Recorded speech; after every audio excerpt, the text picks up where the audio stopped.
آپ خواتین اسلام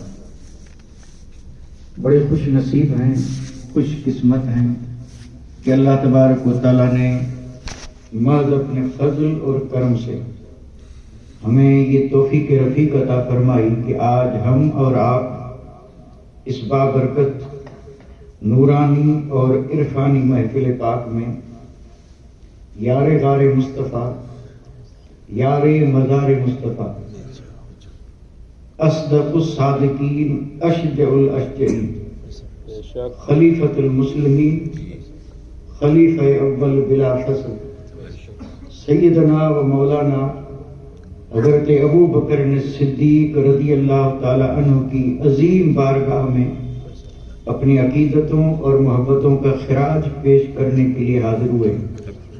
اللہ تعالی ہم سب کی حاضری قبول فرمائے، آمین۔ اور اس ذکر خیر کو اللہ تعالی ہم سب کے لیے دونوں جہان کی سعادت مندی، نیک بختی اور نجات کا ذریعہ اور سبب بنائے۔ ہم تہہ دل سے ممنون بھی ہیں اور مشکور بھی ہیں اہل سنت و جماعت اور ان عاشقان سیدنا صدیق اکبر کے اور آپ کی اس خوش نصیب جماعت کے، جنہوں نے اس محفل پاک کو سجایا، سنوارا، مجھے اور آپ تمام کو اس میں آنے کی دعوت دی۔ ان کی دعوت پہ ہمیں یہ موقع ملا کہ ہم اور آپ اس سعادت سے مالا مال ہو رہے ہیں۔ اللہ تعالیٰ اس جماعت کو اسی طرح شاد اور آباد رکھے، اور اللہ انہیں توفیق دے کہ وہ اللہ کے محبوب بندوں کی محبت میں ان کے مبارک اور مقدس جلسے مناتے رہیں اور ان کی ذات بابرکت سے فیوز و برکات حاصل کرتے رہیں۔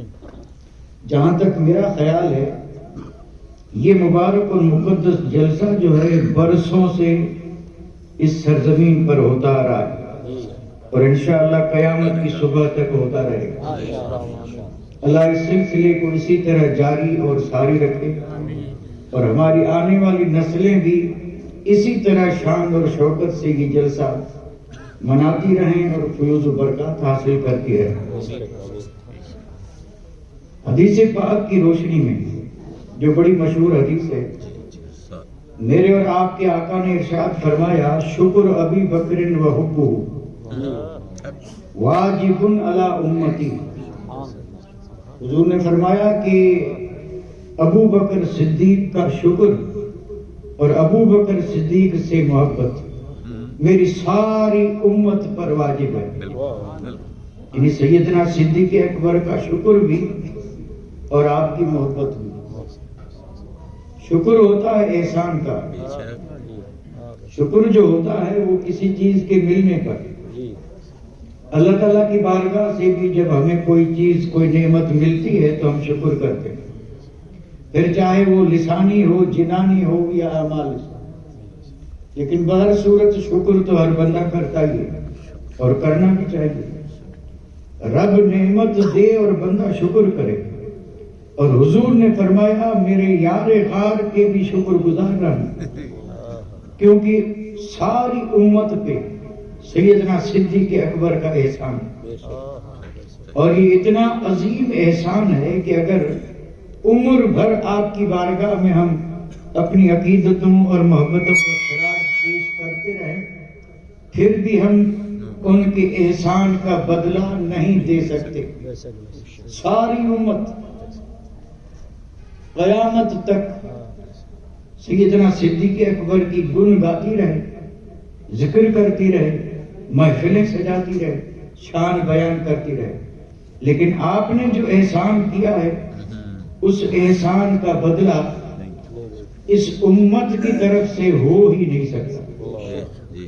آپ کہیں گے عجیب بات ہے، امت یعنی حضور کے زمانے سے لے کے آج تک کتنی امت آئی، آج بھی ہے اور قیامت تک آتی رہے گی، اور اس میں کیسی کیسی ہستیاں ہیں، وہ سب مل کے شکر ادا کریں پھر بھی حق ادا ہو ہی نہیں سکتا۔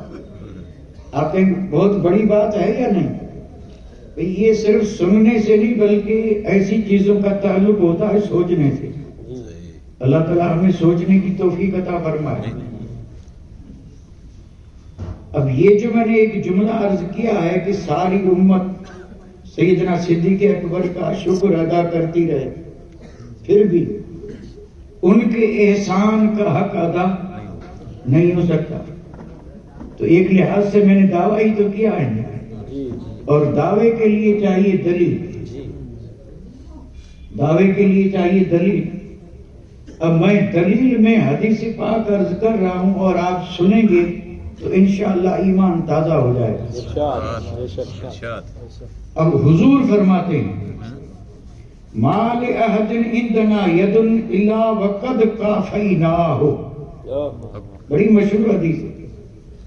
حضور فرماتے ہیں یہ جو میرے صحابہ ہیں 1,20,000 24,000 40 جو بھی صحابہ ہیں، تعداد میں اختلاف ہے، حضور نے فرمایا ان صحابہ میں سے جس نے بھی مجھ پہ احسان کیا، وہ سوچنے کی بات ہے صحابہ حضور پہ کیا احسان کریں گے، حضور کا تو احسان سارے جگ پہ ہے، حضور کا احسان نہ ہوتا تو ہم ہوتے، سورج چاند ستارے ہوتے، زمین و آسمان، وہ جو نہ تھے تو کچھ نہ تھا، اور وہ جو نہ ہو تو کچھ نہ ہو، جان ہے وہ جہان کی اور جان ہے تو احسان تو سب پر حضور کا ہے، اور حضور فرما رہے ہیں کہ جس صحابی نے احسان کیا، اس احسان سے مراد ہے خدمت دین، خدمت یعنی صحابہ کرام نے دین کی خدمت میں جو کچھ کیا، پھر چاہے وہ مالی قربانی ہو، جانی قربانی ہو، وطن کی قربانی ہو، صحابہ نے جو قربانیاں دی اس دین کی خدمت کو حضور فرما رہے ہیں جس نے احسان کیا، آپ نے فرمایا کافیناہ، اللہ اکبر، فرماتے ہیں ہم نے اسی دنیا میں اسے بدلہ دے دیا۔ آپ اندازہ فرمائیں ہم نے بدلہ دے دیا۔ اب اگر کسی کو صحابہ کے نام یاد ہوں اور عقیدت سے بولتا جائے، حضرت عمر کا احسان کے بدلہ حضور نے دے دیا، عثمان غنی کے احسان کا بدلہ حضور نے خود حضور فرما رہے ہیں، اور پھر ان ہستیوں کے احسان بھی تو دیکھیں، بڑے بڑے احسان ہیں ہم پر اور دین پر، امت مصطفیٰ پر، بے شک زبردست احسان ہے ایسے کہ ایک احسان کے بدلے میں جنت مل رہی ہے۔ تو یعنی حضرت عثمان نے احسان کیا، حضور نے فرمایا میں نے بدلہ، مولا علی نے احسان کیا، حضور نے فرمایا میں نے بدلہ، اصحاب بدر نے احسان کیا، حضور نے کہا میں نے بدلہ، بیعت الرضوان والوں نے احسان کیا، حضور نے فرمایا میں نے بدلہ۔ اب سنیں، آپ نے فرمایا ما خلا ابا بکر، سب کے احسان کا بدلہ حضور نے فرمایا میں نے دے دیا سوائے ابو بکر کے، سوائے ابو بکر کے، اللہ اکبر۔ اب ہے کسی میں اتنا دم خم کہ ابو بکر کے اس احسان کو سمجھ سکے، ان احسانات کو سمجھ سکے کہ جن کے بارے میں حضور فرما رہے ہیں میں نے بدلہ نہیں دیا، تو یا رسول اللہ بدلہ نہیں دیا تو پھر ہوگا کیا؟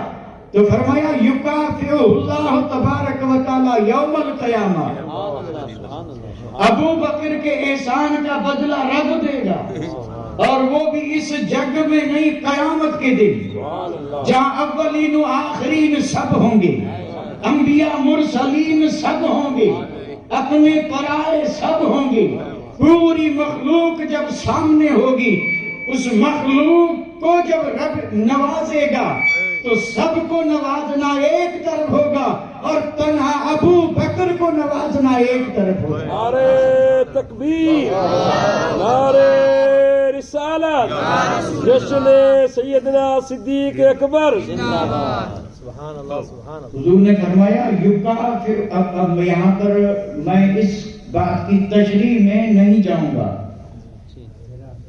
اب سیدنا صدیق اکبر کو وہاں جو اللہ تعالیٰ بدلہ دے گا تو اس بدلے کے حوالے سے بھی کوئی تشریح، کوئی جواب ہے یا نہیں کہ وہ بدلہ کیسا ہوگا؟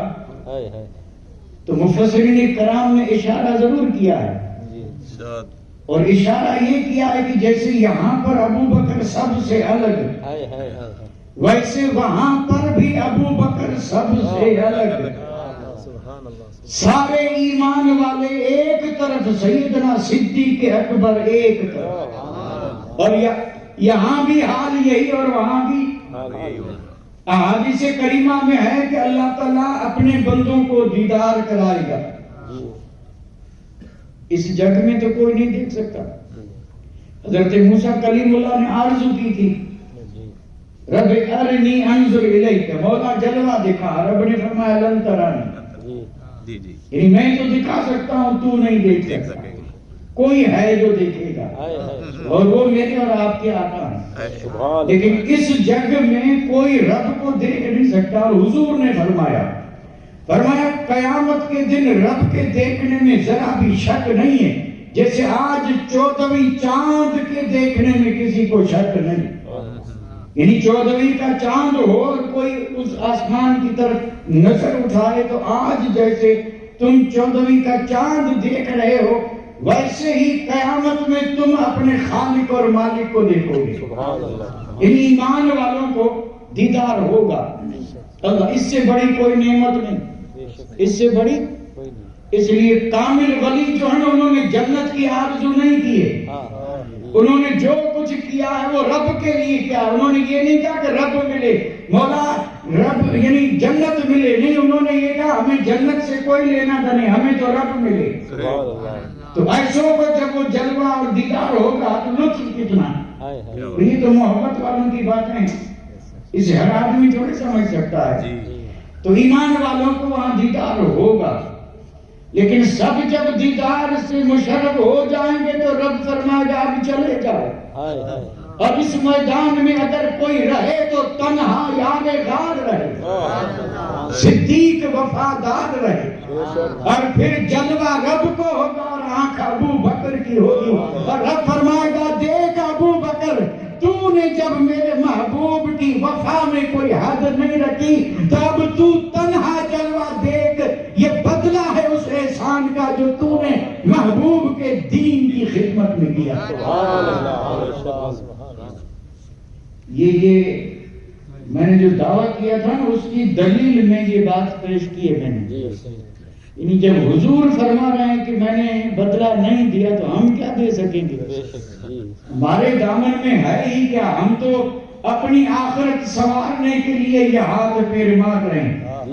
یہ ہم جو کچھ بھی کر رہے ہیں یہ ہم اپنی دنیا اور آخرت کو سنوارنے کے لیے، کہ اللہ تعالیٰ ان عظیم ہستیوں کے ذکر کے صدقے میں اللہ ہم نے دنیا کو بھی آباد فرمائے، قبر اور حشر کو بھی اللہ تعالیٰ آباد فرمائے۔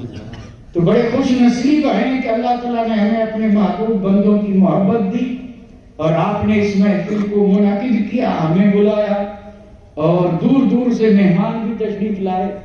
اللہ تعالیٰ سب کا آنا قبول فرمائے، اور سیدنا صدیق اکبر کی بارگاہ میں ہمارا یہ نذرانہ قبول ہو۔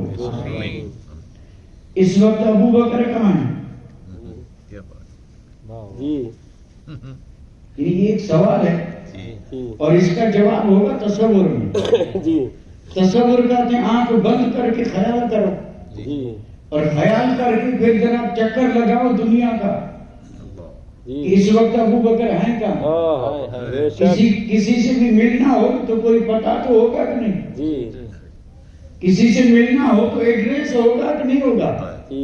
تو صدیق اکبر سے ملنا ہے تو کہاں ملیں گے؟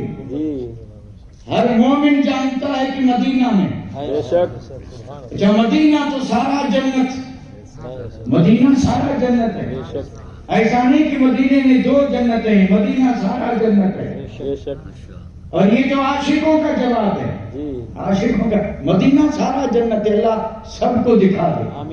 وہ ایک حاجی صاحب گئے تھے اور وہاں کبھی جنت کی کیاری میں اور کبھی جنت البقیع میں، اور پھر جب اس نے حجاج کا مجمع دیکھا تو وہ سوچنے لگا کہ حاجی بہت ہیں، جنت چھوٹی چھوٹی، مدینے میں جنتیں دو ہی ہیں۔ خیال آیا تھا، اور یہ خیال آیا بھی کہاں تھا؟ جنت کی کیاری میں۔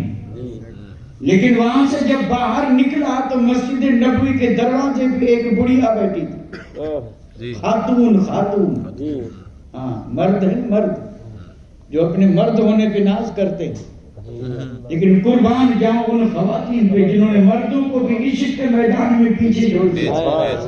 وہ مرد تھا جس کو یہ خیال آیا تھا اور یہ مائی ہے. سبحان اللہ. یہ حضور کی امت میں وہ خاتون ہے لیکن مقام کتنا بلند اللہ جانے اور اس کا رسول جانے. دیوانگی کا عالم جس کو ہم کہتے ہیں نا بھئی دیوانہ ہی کہنا ادب کا لفظ یہی ہے. اس کے علاوہ دوسرا لفظ ہم نہیں کہیں گے. دیوانگی تھی عشق میں دیوانگی. لوگ اس کو چاہے جس لفظ سے تعبیر کریں. اب اس کا حال عجیب تھا. بکھرے ہوئے بال نہ اپنے لباس کا کوئی خیال لیکن انداز ایسا تھا کہ وہاں ہاتھ میں چھڑی سر جھکائے ہوئے کسی گہری سوچ میں جسے ڈوب گئی اپنی سوچ میں اپنے حال میں. اور وہ حاجی صاحب وہاں سے نکلے وہ بھی بزرگ تھے کوئی معمولی تو نہیں ہوں گے جس کو خیال آیا تھا. دروازے سے نکلے ذرا آگے گئے تو اس عورت نے خاتون نے سر اٹھایا اور کہا شیخ ادھر آ. ادب ہے. کہا شیخ ذرا ادھر آ. اور جب وہ پلٹ کر کے آئے تو اس نے کہا کیا سوچا تھا 2 جنتیں مدینے میں. یہ سوچ کے نکلے اور مدینے میں 2 جنتیں. فرمایا نہیں مدینہ سارا جنت ہے. نظر چاہیے نظر. مدینہ سارا جنت ہے. تو ہم نے جواب دیا صدیق اکبر مدینے میں. مدینہ تو سارا جنت ہے لیکن اس مدینے میں بھی کہاں ہے. اس مدینے میں کہاں ہے. تو جواب تو ایک ہی ہے کہ پہلو رسول میں. سبحان اللہ. کہاں ہے پہلو ہے.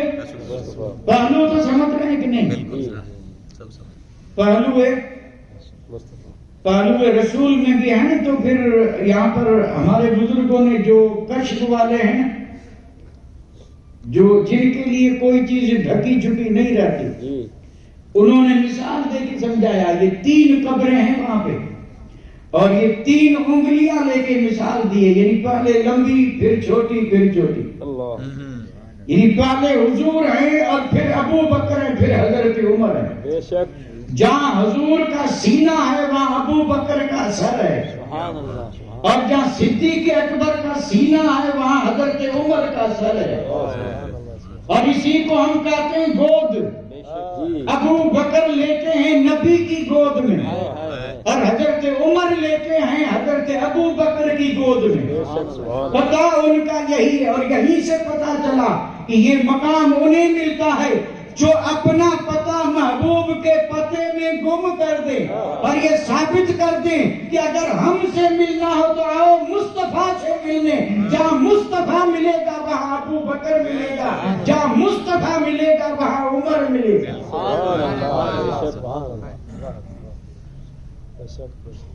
کتنا قرب ہے. یہ ایک سوال ہے جو میں آپ سے کر رہا ہوں. حضور سے قرب اور جو جتنا قریب ہوتا ہے وہ اتنا ہی عظیم ہوتا ہے.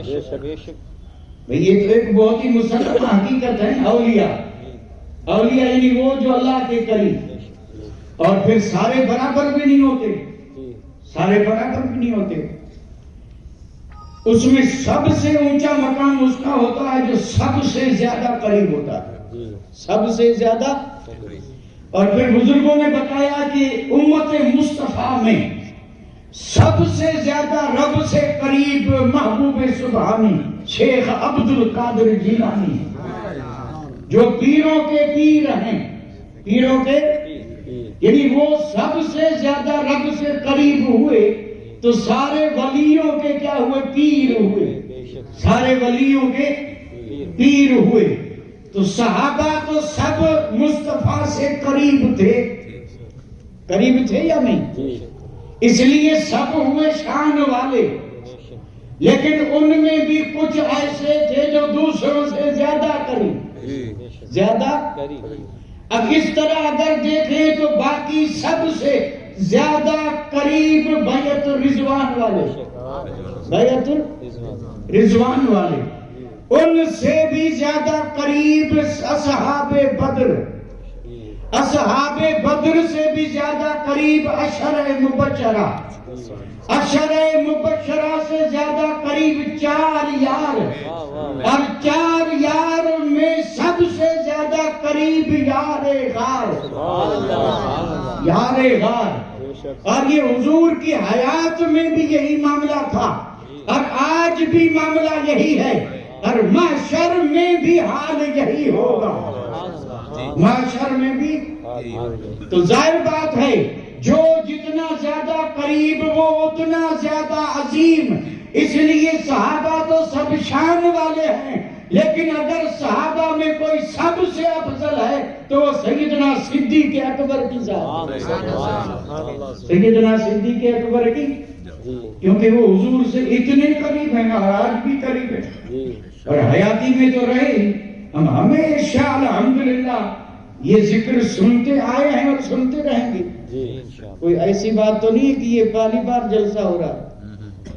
الحمدللہ ہر بار ہوتا ہے اور اس میں ان کے وہ مشہور فضائل اور کمالات جو ہیں وہ تو بیان ہوتے ہی ہیں، اس میں کوئی شک نہیں. اور کچھ واقعات تو اتنے مشہور ہیں کہ الحمدللہ اہل سنت کا بچہ ان سے واقف ہے، اس میں کوئی شک نہیں.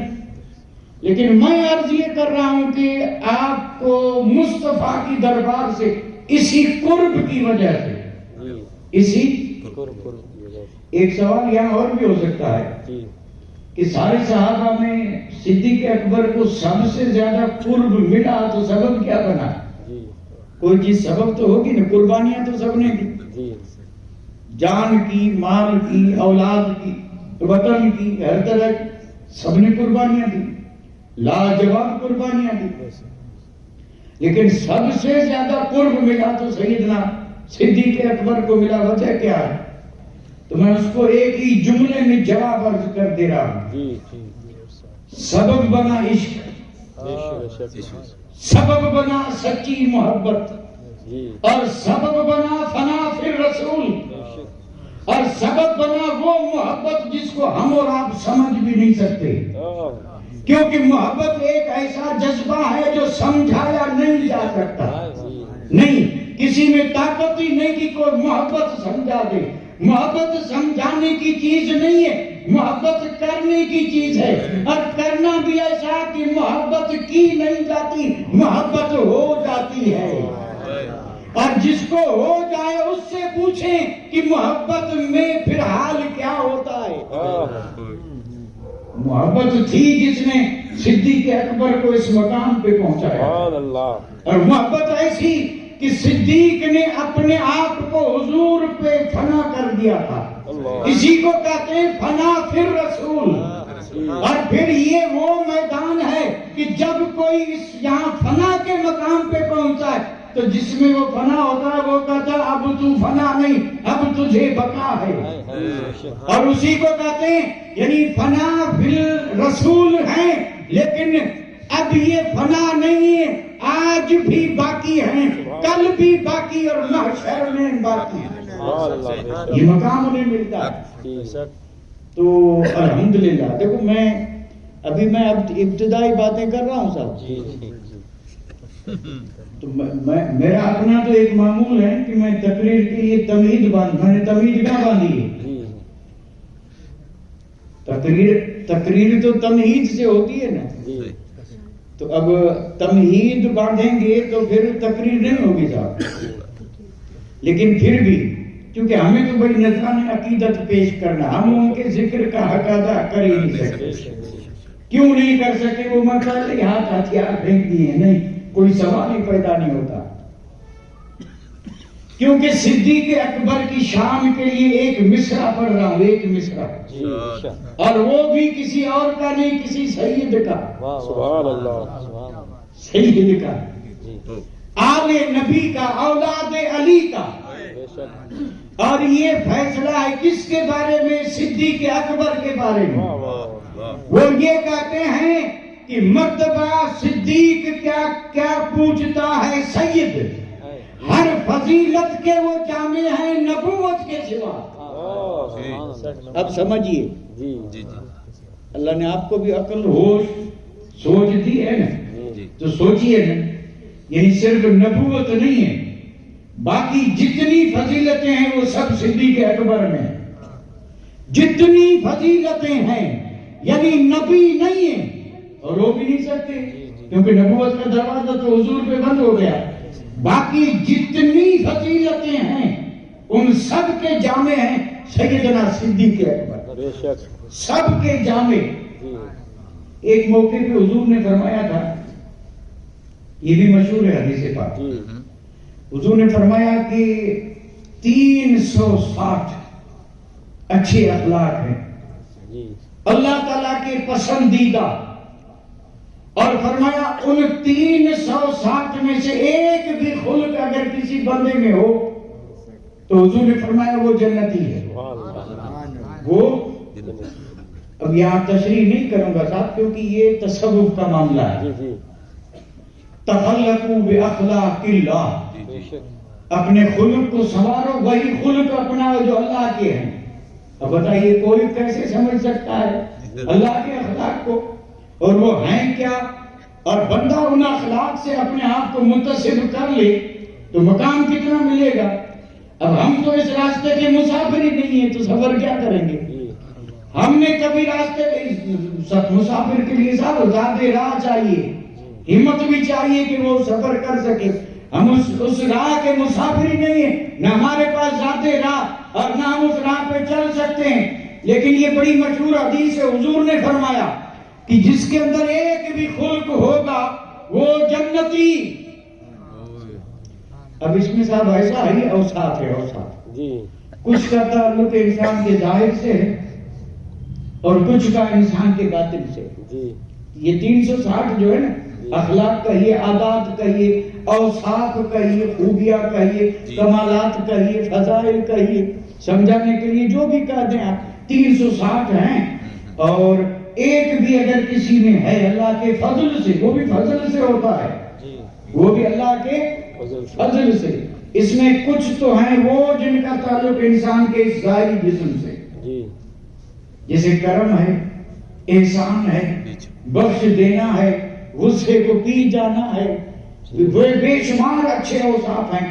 کچھ کا اندر سے ہے, یعنی پاک دل ہونا, صاف دل ہونا, نرم دل ہونا, دریا دل ہونا, یہ اندر سے ہے. اندر باہر یہ اوصاف مجموعہ 360.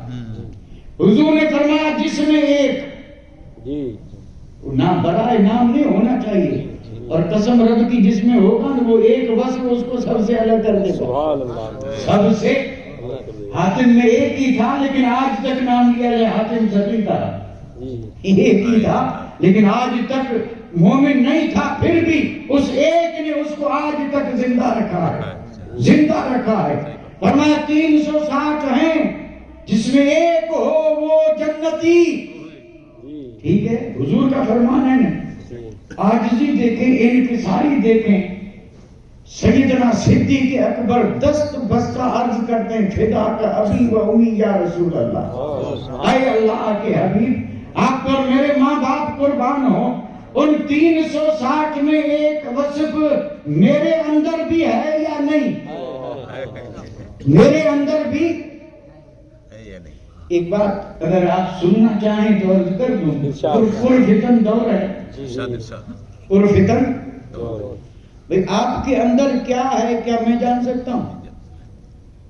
ظاہر کو تو پھر بھی میں دیکھ کر کے کچھ نہ کچھ فیصلہ کر لوں گا, لیکن اندر کیا ہے یہ میں تو نہیں, کوئی بھی نہیں دیکھ سکتا سوائے اللہ والوں کے, سوائے ان کے جو غیب کی خبر نہ رکھتے ہو, جو غیب کی خبر. اب صدیق اکبر نے جب یہ کہا کہ ان میں سے کوئی مجھ میں بھی ہے تو ثابت کیا ہوا کہ سیدنا صدیق اکبر کا عقیدہ یہ تھا کہ حضور غیب جانتے ہیں.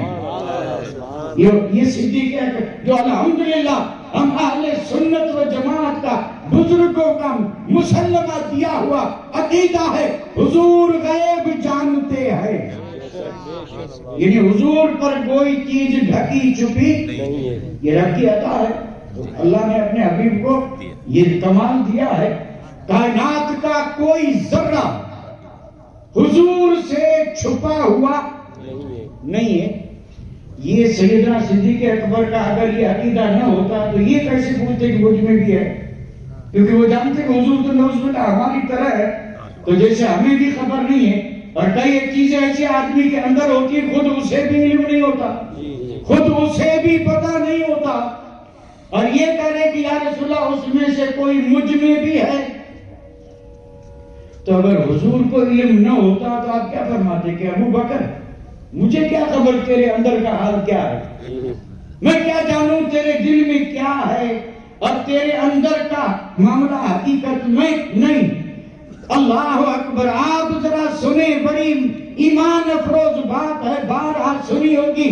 میرے آقا نے ارشاد فرمایا، اللہ اکبر، فرمایا ابو بکر کلہ فیکا، یہ تو ایک کی بات کر رہا ہے ابو بکر، یہ 360 خلق سارے کے سارے تیرے اندر موجود ہیں۔ نعرہ تکبیر، نعرہ رسالت، جشن صدیق اکبر۔ ایک ہی جنتی بنا دے تو جس میں 360 ہوں، 360 ہوں، اس کا مقام کتنا بلند ہوگا، اس کی عظمت کو کیا کوئی سمجھ سکتا ہے کہ وہ آدمی کتنا عظیم ہوگا کہ ایک ہی خوبی ایسی ہے جو آدمی کو جنتی بنا دے۔ اور حضور فرماتے ہیں یعنی کلھا فیک، ساری کی ساری وہ خوبیاں تیرے اندر ہیں۔ تو حضور سچے ہیں یا نہیں؟ بے شک۔ تو اب یہ خوابیاں جو اندر تھی ان صدیق اکبر کے حضور کو کیسے پتا چلا؟ اور یہی بات دلیل ہے کہ ما کان و ما یکون کا علم رب نے اپنے حبیب کو دیا ہے۔ اور چاہیں تو اس پر ایک بات اور بھی عرض کر دوں جو بڑی مشہور ہے، اور یہ تو مجھے مکمل یقین آپ سب جانتے ہیں الحمدللہ، یہ تو بڑی مشہور ہے نا، اور جہاں بھی سیدنا صدیق اکبر کا ذکر ہوتا ہے وہاں یہ بات ہوتی ہے۔ تاروں بھری رات تھی، اللہ اکبر، اور رب کے محبوب کائنات کے مالک و مختار اور حجرہ عائشہ، حجرہ، اور سیدہ عائشہ کا لقب ہے صدیقہ، جیسے سیدنا صدیق اکبر کا لقب صدیق ہے تو آپ کی صاحبزادی کا لقب بھی ہے صدیقہ، عائشہ صدیقہ، یعنی صدیق کی بیٹی صدیقہ، بے شک، صدیق کی بیٹی۔ تو آسمان پر جب گئی نظر صدیقہ کی سبحان تو اللہ، آپ نے پوچھا تھا یا رسول اللہ یہ جو آسمان میں تارے ہیں آپ کے غلاموں میں سے کوئی ہے ایسا جس کی نیکیاں اتنی ہوں؟ بھئی آج کی سائنس نے تاروں پہ گن کر کے کوئی گنتی بتائی، کسی کو معلوم ہو تو ذرا مجھے بھی بتا دیں تاکہ کام آئے۔ سائنس نے تو کمال کر دیا ہے، یعنی یہ جتنے بھی تارے ہیں، سیارے ہیں، اس پہ پہنچنے کے دعوے ہو رہے ہیں، زحل پہ پہنچے، مشتری پہ پہنچے، منگل پہ پہنچے، بدھ پہ پہنچے، چاند پہ پہنچے، پہنچ رہے ہیں۔ تو یہ ستارے الگ ہیں، سیارے الگ ہیں، برج الگ ہیں، یہ آسمانی کائنات ہے، اور اس کا ذکر بھی حدیثوں میں اور قرآن میں ہے، قرآن مجید میں بھی ہے ذکر ستاروں کا۔ تو پوچھا کہ یا رسول اللہ یہ آسمان پہ جو ستارے ہیں، ستاروں کے برابر بھی کسی کی نیکیاں ہیں؟ تو ام المومنین حضرت عائشہ کا عقیدہ کیا تھا؟ سبحان اللہ، بے شک، وہ عقیدہ یہ رکھتی تھی کہ آسمان کے ستارے کتنے ہیں یہ حضور جانتے بے ہیں۔ شک، بے شک، حضور اگر یہ عقیدہ نہ ہوتا تو کیوں پوچھتی؟ پوچھا ستارے کتنے، تو آپ فرما دیتے کہ عائشہ میں کیا جانوں، میں رہوں زمین پہ اور ستارے ہیں آسمان میں، اور میں نے کوئی گنے تھوڑے ہیں کہ بھئی ستارے کتنے ہیں، نہ کبھی کوئی ایسی یعنی ضرورت پیش آئی تو مجھے معلوم نہیں، یہی کہتے ہیں نہیں، یہ نہیں کہا، سب جانتے ہیں الحمدللہ۔ سوال کیا تھا کہ آسمان کے ستاروں کے برابر کسی کی نیکیاں ہیں؟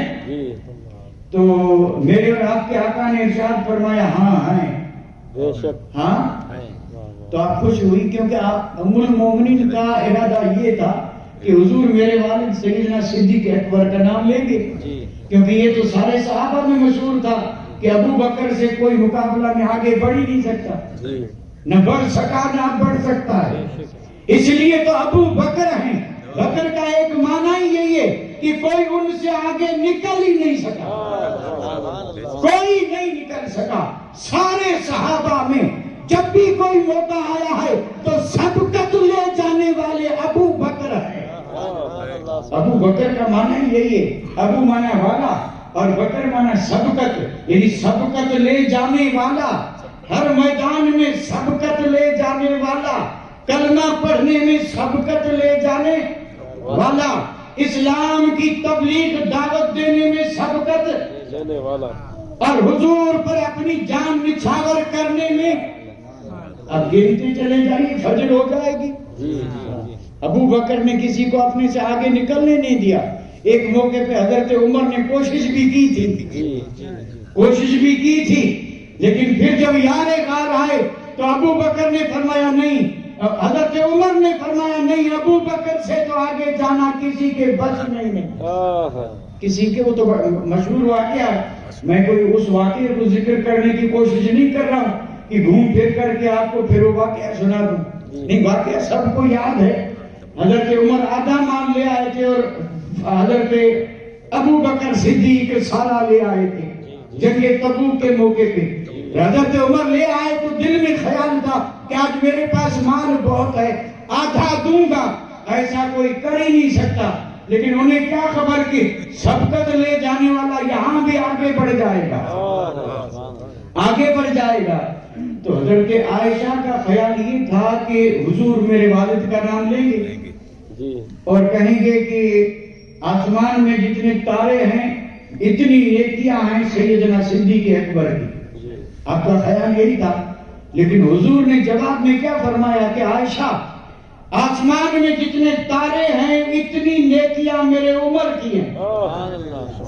اتنی نیکیاں فرمایا میرے, کیونکہ حضرت عمر بھی تو شان والے ہیں, مطلوب بھی مصطفیٰ, مطلوب, اور یہ شان کسی اور کو نہیں ملی. اور یہ بھی آپ کا مقام تھا. حضور نے فرمایا لو کان بعدی نبی لکان عمر, فرمایا اگر نبوت کا دروازہ بند ہے, اگر بند نہ ہوتا تو عمر میں یہ صلاحیت تھی کہ وہ نبوت کا بوجھ اٹھا لیتا.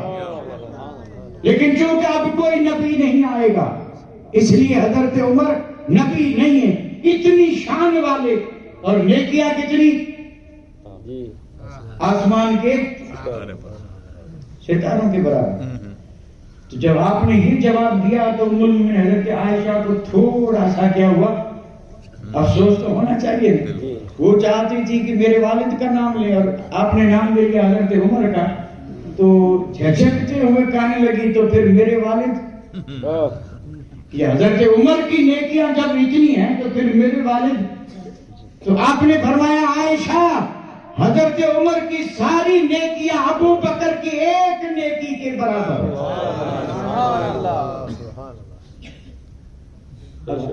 سمجھ سکتے ہیں ہم کیا, یعنی حضرت عمر کی ساری نیکیاں ایک طرف اور حضرت سیدنا ابو بکر صدیق کی ایک نیکی ایک طرف. اور پھر جب پوچھا گیا اور مفسرین نے جب بتایا وہ ایک نیکی کون سی, ایک نیکی کون سی, تو فرمایا ایک نیکی وہ ہے جب ابو بکر مصطفیٰ پہ فدا ہونے کے لیے غار میں جا رہے تھے.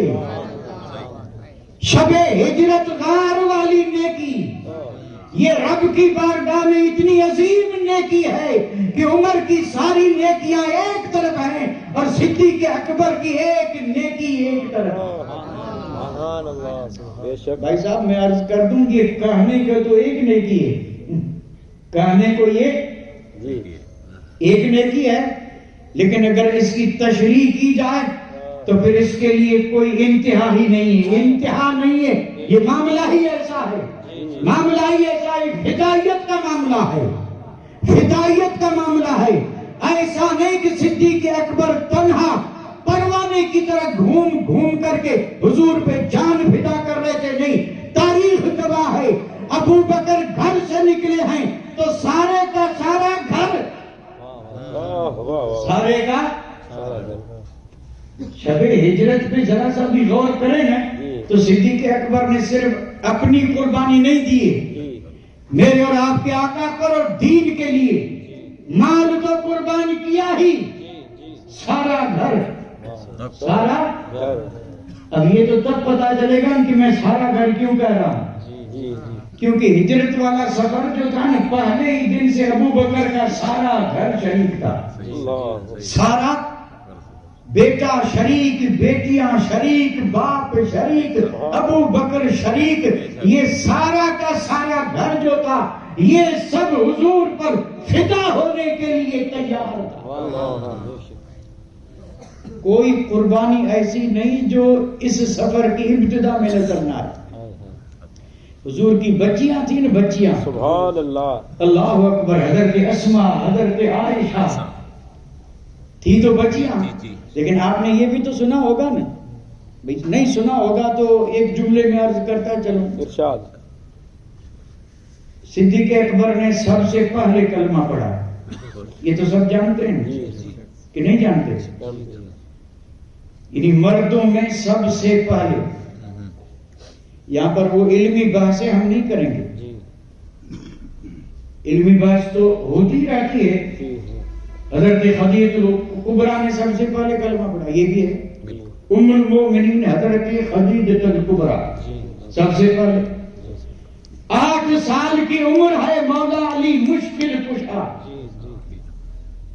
یہ بھی ہے۔ آپ کے غلام حضرت زید، اس نے بھی کلمہ پڑھا، لیکن یہ تینوں رہتے کہاں تھے؟ یہ کہاں کے رہنے والے تھے؟ یہ حضور کے پاس گھر میں رہتے تھے، گھر میں رہتے تھے۔ اچھا گھر کی بات رہنے دیں، باہر آئیں گے تو باقی لوگ جو کلمہ پڑھیں گے وہ گھر جا کے دیکھیں گے کہ کسی نے پڑھا ہے، یا باہر کسی کو دیکھیں گے کہ اس نے پڑھا ہے۔ یہی وجہ تھی کہ جب ابو بکر نے کلمہ پڑھا تو بڑے بڑے اشرے مبشرہ والے صحابی بھی صدیق اکبر کے کہنے پہ کلمہ پڑھ رہے ہیں۔ سبحان اللہ، یعنی وہ 3 گھر والے ہیں اور ابو بکر باہر، اور یہ باہر سب سے پہلے صدیق اکبر نے کلمہ پڑھا۔ گھر والے گھر میں ہیں، باہر مصطفیٰ ہیں، اور یہی ایک ذات ہے جو کہہ رہی ہے اللہ کے سوا کوئی معبود نہیں، اور میں اس کا آخری نبی ہوں، تنہا مصطفیٰ ہیں۔ ساری روح زمین انسانوں سے بھری، جتنے بھی بشر ہیں انسان ہیں، عرب میں عجم میں کہیں پر بھی کوئی یہ کہنے والا ظاہر میں نہیں تھا کہ اللہ ایک ہے، اور وہاں میرے آقا نے کہا کہو اللہ ایک ہے، کہنے والے ایک مصطفیٰ تھے، اور ضرورت تھی کہ کوئی دوسرا بھی ہو، کوئی تو دوسرا کون بنا؟ ہاں یہ دوسرا ہے اور سب سے پہلا ہے، سبحان اللہ، حضور تھے، اور اس کے بعد ابو بکر نے کلمہ پڑھا۔ اب کتنے ہوئے؟ 2، اور پھر صدیق اکبر کے کہنے پہ کلمہ پڑھنے والے پڑھتے گئے، 2 سے 3، 3 سے 4، 4 سے 5، 5 سے 6، اور پھر ستانے میں انہوں نے بھی کوئی کمی نہیں رکھی، لیکن وہ جس شمع کو بجھانا چاہتے تھے اس شمع کے بارے میں کسی نے کیا خوب کہا ہے، وہ شمع کیا بجھے جسے روشن خدا کرے۔ بے شک، 39 ہو گئے تھے تب حضرت عمر نے کلمہ پڑھا تھا، اور 40 ہوئے تھے۔ ایک وقت وہ بھی تھا جب مسلمان صرف، اور یہ 40 سے صحابہ، پھر بڑھتے گئے، یہ صحابہ ہیں، یہ صحابہ ہیں۔ آج تو ہمارا حال آپ دیکھیں کہ ہمارے یہاں کوئی پریشانی نہیں ہے، ہمیں دین ملا ماں باپ کے گھر سے، یعنی مسلمان کے گھر میں پیدا ہوئے، لیکن ذرا غور کریں جب چاروں طرف سے تلواریں نکلی تھی کہ کوئی کلمہ نہ پڑھے، کوئی مکہ پاک میں پورے میں کیا بلولا تھا کہ یہ نبی نعوذ باللہ جھوٹے ہیں، جادوگر ہیں، یہ ہے وہ ہے، ہمارے باپ داداؤں کے خداؤں کی توہین کرتے ہیں، پتھروں کی برسات، کانٹے بچھائے جا رہے ہیں، اور سجدہ کریں تو پھر یہ اونٹ کی اوجڑی گلے میں ڈالی جا رہی ہے، حضور زخمی ہو رہے ہیں، اور اس یعنی حال میں اب آگے بڑھ کے کلمہ پڑھے۔ آسان تھا کلمہ پڑھنا؟ آسان تھا؟ آج تو نماز پڑھنا بھی مشکل ہے، سنت سجانا بھی لیکن اس وقت حال کیا تھا؟ ایسا نہیں کہ آپ نے نہیں سنا ہے، بچہ بچہ واقف ہے۔ اللہ ہمیں اپنے محبوب کی سیرت پڑھنے کی توفیق عطا فرمائے۔ اگر پڑھیں گے تب ہمیں اس چیز کی احساس اور قدر ہوگی کہ یہ اسلام ہم تک کیسے پہنچا، اور پہنچایا کس نے؟ جس نے پہنچایا وہی ہیں یار، اور وہی ہیں وفادار، اور وہی ہیں حضور کے صحابہ، بے شک سبحان اللہ، وہی ہیں حضور کے صحابہ۔ تو سب سے پہلے کس نے کلمہ پڑھا؟ ابو بکر، یعنی پہلے حضور، پھر اب صرف دو ہی ہیں۔ ذرا آنکھ بند کر کے غور تو کریں، اس وقت مسلمان کتنے ہیں؟ ہمیں تو یہ بھی معلوم نہیں کہ ہمارے شہر میں کل کتنے ہیں، ہمارے شہر میں کتنے ہیں، ہمارے صوبے میں ہمیں تو یہ، لیکن دنیا والے گن کے اور سارا ریکارڈ رکھتے ہیں کہ اس وقت دنیا میں مسلمان عربوں کی تعداد میں ہیں کہ نہیں؟ عربوں کی تعداد میں ہیں، پھر بھی حال کیا ہے؟ پھر بھی عربوں کی تعداد میں ہیں، اور ایسا نہیں کہ نہتے ہیں، ایسے بھی ہیں جن کے پاس ساری دنیا کی طاقتیں ان کے ہاتھ میں ہیں۔ کسی کو دے دی ہو تو وہ جانے، لیکن رب نے ان کے ہاتھ میں دے دی ہے، اس میں کوئی شک نہیں۔ لیکن پھر بھی عربوں کی تعداد ہے، ہاتھ میں سب کچھ ہے، لیکن حال کیا ہے؟ عربوں کا معاملہ نہیں، ایک ساری دنیا ایک طرف، اور تنہا ابو بکر، اللہ اکبر۔ یہی تو وہ شان تھی، وہ مقام تھا کہ جس کی وجہ سے صدیق اکبر کو یہ مرتبہ ملا کہ آج منبر پر، کہاں پہ بھئی ہم اور نماز اللہ توفیق دے پڑھتے ہیں، جمعہ تو پڑھتے ہیں کہ جمعہ بھی نہیں پڑھتے؟ نہیں، الحمدللہ اللہ کا فضل ہے، کرم ہے، اور ہمیں بھی اس چیز کا احساس ہے، ہم بھی مشکور ہیں کہ ہمارے نوجوان جمعہ ضرور پڑھنے آتے ہیں، جمعہ پڑھنے ضرور آتے ہیں، اور جو جمعہ پڑھنے آتا ہوگا اس سے امید ہوگی کہ کبھی فجر میں بھی آئے گا، ظہر میں بھی آئے گا، امید تو رکھیں گے۔ تو اکثر جمعہ تو پڑھتے ہوں گے، اور اللہ کرے جو نہ ہو وہ بھی آ جائیں، وہ بھی جمعہ میں تو آ جائے، کم از کم مومنوں کے ساتھ رہ کر اور اس کی صف میں شریک تو ہو جائے۔ پڑھتے ہیں جمعہ، منبر پہ امام کھڑا ہے، منبر پہ، ہمت ہو تو ذرا مسجدیں گن لو، پوری دنیا کی گن لو، اور وہ بھی صرف کس کی؟ اہل سنت و جماعت کی، جو واقعی ایمان والے ہیں، باقی کو چھوڑ دو، اور باقی نام ہی نہیں لیتے، نبی کا نہیں لیتے تو صحابہ کا کیا لیں گے؟ لیکن جو ایمان والے ہیں اور جو صحابہ کے عقیدت والے ہیں، ذرا ان کی مسجدیں گن لو۔ منبر پہ کون کھڑا ہے؟ یہ امام، کس لیے؟ خطبہ۔ اب خطبے میں کیا ہوتا؟ اللہ کی حمد، ثنا، حضور پر صلاۃ و سلام، اس کے بعد بات ختم ہو جاتی ہے، کچھ اور بھی کہتا ہے، کچھ اور بھی کہتا ہے، اور کچھ اور جب کہنے گیا تو سب سے پہلے، واہ واہ واہ، یعنی اللہ اور اس کے رسول کے بعد سب سے پہلے کون ہے؟ افضل البشر بعد الانبیاء بالتحقیق، امیر المومنین خلیفۃ المسلمین سیدنا ابو بکر صدیق۔ سبحان اللہ، بے شک، نبی کے بعد جس کا نام آیا وہ ابو بکر، بے شک، اور ابو بکر کی شان بھی یہ بیان کی کہ نبیوں کے بعد سارے انسانوں میں، واہ واہ، نبیوں کے بعد سارے سب سے افضل ابو بکر نے صدیق، افضل البشر بعد الانبیاء بالتحقیق ابو بکر نے صدیق۔ تو ثابت کیا ہوا؟ نبیوں کے بعد اگر کوئی فضیلت والی ذات ہے تو ابو بکر کی ذات ہے۔ تو یہ کیا لکھنے والوں نے عقیدت سے لکھ دیا، بغیر دلیل کے لکھ دیا؟ حدیث پاک میں حضور نے فرمایا، بے شک، ما طلعت الشمس على احد افضل من ابی بکر الا بعد الانبیاء او کما قال۔ فرمایا سورج جب سے طلوع ہو رہا ہے تب سے، سورج جب سے طلوع ہو رہا ہے تب سے، جب تک یہ طلوع ہوتا رہے گا تب تک ابو بکر سے افضل پر طلوع ہوا ہی نہیں سوائے نبیوں کے۔ یہ حدیث تو ایسی ہے جس کا میں نے ترجمہ کیا، لیکن ترجمے سے بات سمجھنے میں آئے ایسی ہر ایک کے لیے نہیں ہے۔ زمانے کے لوگ زمانے والے کو دیکھتے ہیں، ہر زمانے والے کو تو نہیں دیکھا، لیکن سورج ایک ایسا جس نے ہر زمانے کو دیکھا، ہر زمانے کو دیکھا، ہر زمانے کے آدمی کو دیکھا۔ حضور اشارہ دے رہے کہ کوئی اور کیا دیکھے، ابو بکر سے افضل سورج نے نہیں دیکھا۔ سورج کسی ایسے پہ طلوع ہی نہیں ہوا کہ جو ابو بکر سے افضل ہو نبیوں کے بعد۔ نبی ہیں بھائی، نبی ہیں۔ یہی وجہ ہے کہ سیدنا صدیق اکبر نبیوں کے بعد سب سے افضل ہیں، اور جو افضل ہوتا ہے امام وہی ہوتا ہے۔ یہ میں نے اس کو اگر میں اس طرف سے کہوں نا، یعنی جو افضل ہوتا ہے امام وہی ہوتا ہے، اور اگر اس کو میں یوں کہوں کہ امام وہی ہوتا ہے جو افضل ہوتا ہے۔ امام کون ہوتا ہے؟ جو سب میں۔ امامت کے شرائط جو ہیں پڑھے کبھی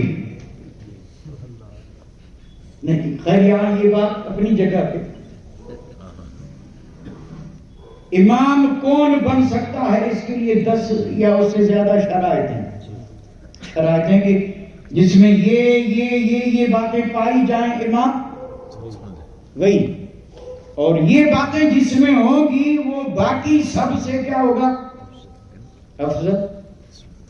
اور اگر افضل نہیں تو امام نہیں، افضل نہیں تو اچھا نہیں۔ اچھا آئیے میں ذرا اس کو ایک دوسرے انداز سے عرض کروں،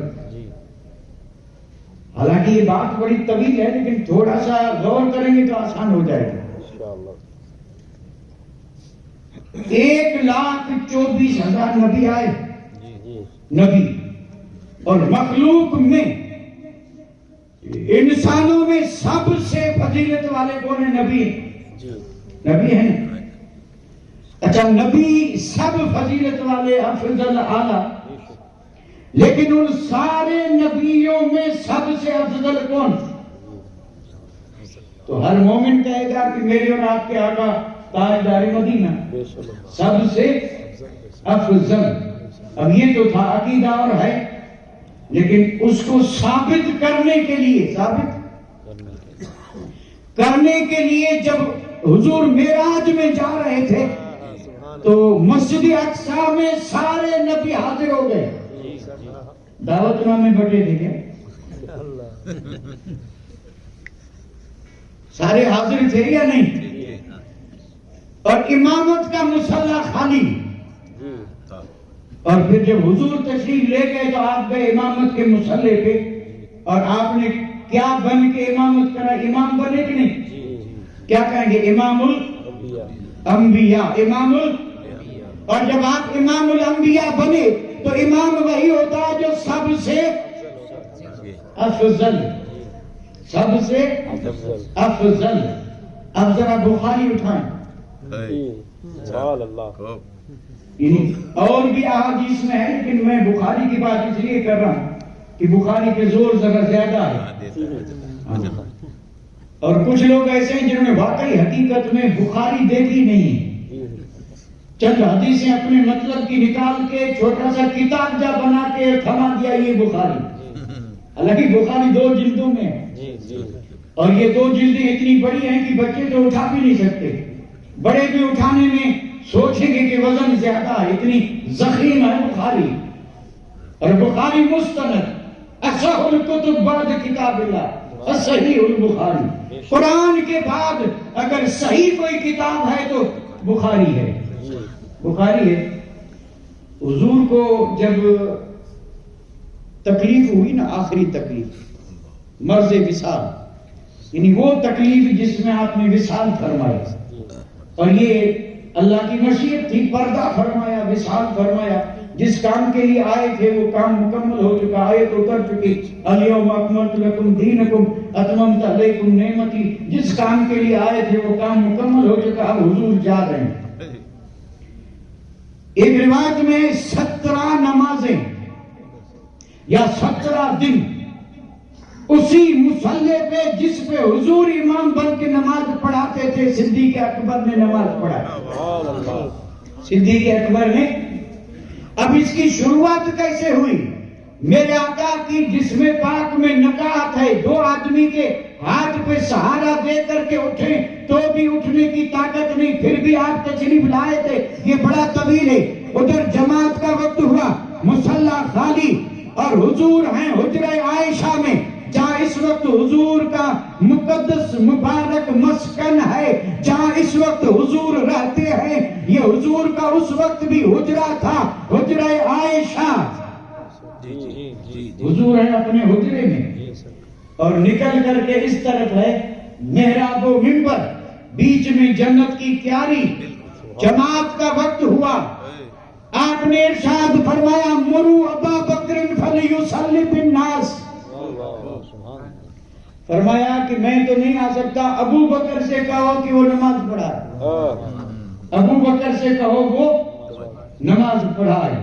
حضرت عائشہ بھی موجود تھی, کہنے لگی کہ یا رسول اللہ میرے والد بڑے نرم دل ہیں اور آپ کے ایسے سچے عاشق ہیں کہ جب وہ دیکھیں گے کہ حضور مصلی پہ نہیں ہیں تو وہ نماز نہیں پڑھا سکتے, کیونکہ محبت کا تقاضا ہے. جب آپ کے مصلی کو وہ خالی دیکھیں گے تو میرے ابا حضور میں ہمت نہیں کی پڑھا سکے. آپ نے بحث کی تھی اور حضرت عائشہ سے کہا تھا کہ وہ یوسف کے زمانے والی عورتوں کی طرح بات نہ کر, کوئی اور ہے ہی نہیں جس پہ اللہ اور رسول راضی ہوں. ابو بکر سے کہو نماز پڑھائے. نماز پڑھائے مطلب امام بنے نا. تو آپ امام کس کے بنے؟ صحابہ کے بنے یا کسی اور کے؟ صحابہ کے بنے نا. تو جو امام ہوتا ہے وہی افضل ہوتا ہے یا کوئی اور؟ تو ثابت کیا ہوا کہ ابو بکر سارے صحابہ میں سب سے افضل, اور یہ فضیلت تھی تب حضور نے فرمایا. اور ایک حدیث میں تو صاحب یہاں تک ہے, حقیقت میں ایک حدیث میں یہ بھی ہے, مصلی حضور نہیں تشریف لائے تو کسی نے حضرت عمر سے کہا آپ نماز پڑھا دیں, اور حضرت عمر کی آواز بلند تھی. یہ بھی حدیث میں ہے, حضرت عمر مصلی پہ ہیں اور آپ نے جیسے ہی تکبیر تحریمہ کہی نماز کو شروع کروایا, حجرے میں میرے آقا نے آواز سنی, فرمایا لا لا لا, کہا نہیں نہیں عمر سے کہو ہٹ جا, ابو بکر پڑھائے. یہ امامت ہے. آپ امام الانبیاء ہیں تو صدیق اکبر امام الصحابہ ہیں, امام الصحابہ ہیں. اور جیسے میرے اور آپ کے آقا چنے ہوئوں کے سردار ہیں, ویسے ابو بکر بھی رب کے چنے ہوئوں کے سردار ہیں. بس یہ آخری بات عرض کر کے آپ سے اجازت لے رہا ہوں, اللہ قبول فرمائے. میں اس کو کوئی خطاب تقریر تو کہوں گا نہیں, جو کچھ میں نے عرض کیا ہے اللہ میری اور آپ کی طرف سے قبول فرمائے, اور یہ نذرانہ قبول ہو جائے اور ہم ان کے دامن تک پہنچے تو گویا رسول کی بارگاہ میں پہنچ گئے. الحمدللہ ہمارے نذرانے وہیں پہنچ رہے ہیں جہاں میرے آقا ہیں, اس میں کوئی شک نہیں. ہم نے دامن اس ہستی کا تھاما ہے جس کے ہاتھ میں دامن مصطفیٰ ہے, اور اس مقام پہ آرام فرما ہے جو عرش سے بھی. یہ بحث میں نے جان بوجھ کر کے ساتھ نہیں چھیڑی, شروع تو کیا تھا لیکن وہیں چھوڑ دیا میں نے. میں نے سوچا کہ ہمارے بس کا روگ نہیں ہے, ورنہ میں نے شروع وہیں سے کیا تھا کہ ابو بکر کہاں ہیں. ابو بکر آدمی دفن کہاں ہوتا ہے؟ ہر مومن یہ تو جانتا ہے کہ نہیں, آدمی چاہے جہاں مرے لیکن دفن وہاں ہوتا ہے جہاں سے اس کا خمیر لیا جاتا ہے. امریکہ کے مرنے والے یہاں دفن ہوتے ہیں کیونکہ اس کی مٹی یہیں سے تھی. بڑا مسلمہ مسئلہ ہے. تو ابو بکر اور دفن جہاں آدمی ہوتا ہے اس کی مٹی وہیں سے لی جاتی ہے. جہاں جس مٹی سے بنا ہے مٹی وہیں جائے گی.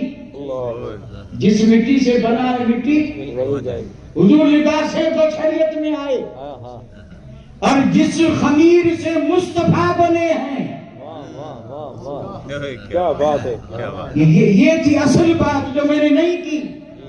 اور یہ وہی کر سکتے ہیں جو کہ عشق کے میدان کے مسافر ہوں اور جو روحانیت کے تاجدار ہوں. قسم رب کی معاملہ یہ ہے کہ وہ جنت کی کیاری، وہ زمین جنت کی ہے، وہ زمین جنت کی ہے اور وہ جنت سے بھی افضل ہے. اور جہاں حضور کا جسم ہے وہاں جو مٹی ہے وہ عرش سے افضل ہے. تو پھر ماننا پڑے گا کہ ہر آدمی مٹی سے بنا ہے. ابو بکر و عمر جنت کی مٹی سے بنے ہیں، جنت سے بھی جو افضل ہے اس سے بنے ہیں، اور آج بھی وہ جنت میں ہیں. عرش سے افضل، جنت سے افضل وہ جگہ جہاں آج صدیق اکبر آرام کر رہے ہیں، اور وہ ہے در رسول. سبحان اللہ. یہ جب حجاج اور عمرے والے جاتے ہیں نہیں جاتے تو 3 نشان لگے وہاں، اور وہ معلم جو ہے وہ اسے سمجھاتا ہے کہ یہ گول دائرے بنے، وہاں گویا حضور کا چہرہ ہے، وہاں حضور کو سلام کر. تھوڑا سا آگے کھسک کر کے پھر اور پھر تھوڑا سا ادھر ہٹ کر کے فاروق صحابہ تو اور بھی ہیں، سب سے عقیدت ہے، محبت ہے، لیکن اتنا قرب ملا کسی کو نہیں ملا. تو یہی قرب ہے جو ان کے مقام کو بتاتا ہے کہ سبحان اللہ. جب حیات تھے تب بھی قریب، آج بھی قریب، اور محشر میں بھی. مسجد نبوی صحابہ سے بھری پڑی ہے. اچانک آفتاب رسالت طلوع ہوئے، مصطفیٰ تشریف لے آئے، لیکن حال یہ تھا کہ دائیں ہاتھ میں حضرت ابو بکر کا ہاتھ ہے، بائیں میں حضرت عمر کا ہاتھ ہے، یا یوں سمجھیں کہ ایک ہاتھ میں حضرت ابو بکر کا ہاتھ اور ایک ہاتھ میں حضرت عمر کا ہاتھ، اور بیچ میں مصطفیٰ. صحابہ کی نظر پڑی تو جھوم اٹھے، رشک کرنے لگے. کہا صدقے قربان جواں ابو بکر عمر تیری عظمت پہ. کیا قرب ہے، کیا شان ہے کہ نبی نے زندگی میں کتنا نزدیک کر رکھا ہے. ہم تو دیکھنا چاہیں تو دیکھ بھی نہیں سکتے، لیکن یہ اتنے قریب ہیں کہ ہر وقت جلووں سے ایمان کو جلا بخش رہے ہیں. رشک کرنے لگے، دل ہی دل میں خوش ہونے لگے. غیب دا نبی نے جب صحابہ کے دل کی ہلچل دیکھی، سبحان اللہ، جسموں کی نہیں صاحب دل کی، اللہ وہ ہلچل عطا فرما دے. ہم تو ابھی صرف جسم والی ہلچل میں کھوئے ہوئے ہیں. یہ ہلچل کچھ بھی نہیں ہے. جسم ایک جگہ پہ رہے اور دل میں ہلچل ایسی ہو کہ ہلچل ہی مدینے پہنچا دے، در رسول تک پہنچا دے، صحابہ تک پہنچا دے. میرے آقا کی نظر گئی کہ صحابہ بڑے خوش ہیں، سوچ رہے کہ ابو بکر اور عمر کتنے خوش نصیب ہیں تو ہم بھی صحابی، لیکن قرب کتنا ہے، نزدیکی کتنی ہے، محبت کتنی ہے. ایک طرف ہے، دوسرا دوسری طرف ہے. ایسے ہی چلے آتے تب بھی بہت تھا، لیکن ہاتھ میں ہاتھ ہے، ہاتھ میں. جب یہ خیال گزرا، اللہ اکبر، مصطفیٰ مسکرائے. سبحان اللہ. میرے نبی مسکرائے تو کائنات میں بہار آ جائے، بہار آ جائے. صحابہ بڑے خوش ہوئے، اور میرے آقا نے کیا فرمایا کہ رشک کیوں کر رہے ہو؟ ہاں قضا نبعث یوم القیامہ. حضور نے فرمایا تمہیں تو مسجد نبوی میں آنے پر رشک ہو رہا ہے کہ کتنے خوش نصیب ہیں کہ حضور کے ہاتھ میں ہاتھ دے کر کے اور جھومتے ہوئے ٹہلتے ہوئے آ رہے ہیں. حضور نے فرمایا ہاں قضا، فرمایا ابھی دیکھ رہے ہیں ایسے ہی، ایسے ہی. اب ایسے ہی پھر آپ نے فرمایا نبعث، ہم اٹھیں گے، سب تو اٹھیں گے قبروں سے. حضور نے فرمایا میں بھی اٹھوں گا، لیکن میں تنہا نہیں اٹھوں گا، قبر سے بھی اٹھوں گا تو ایک ہاتھ میں ابو بکر کا ہاتھ ہوگا اور ایک ہاتھ میں عمر کا ہاتھ ہوگا. نعرے تکبیر، نعرے رسالت، علماء اہل سنت. اور آپ نے فرمایا صرف اٹھنے کا ہی معاملہ نہیں ہے،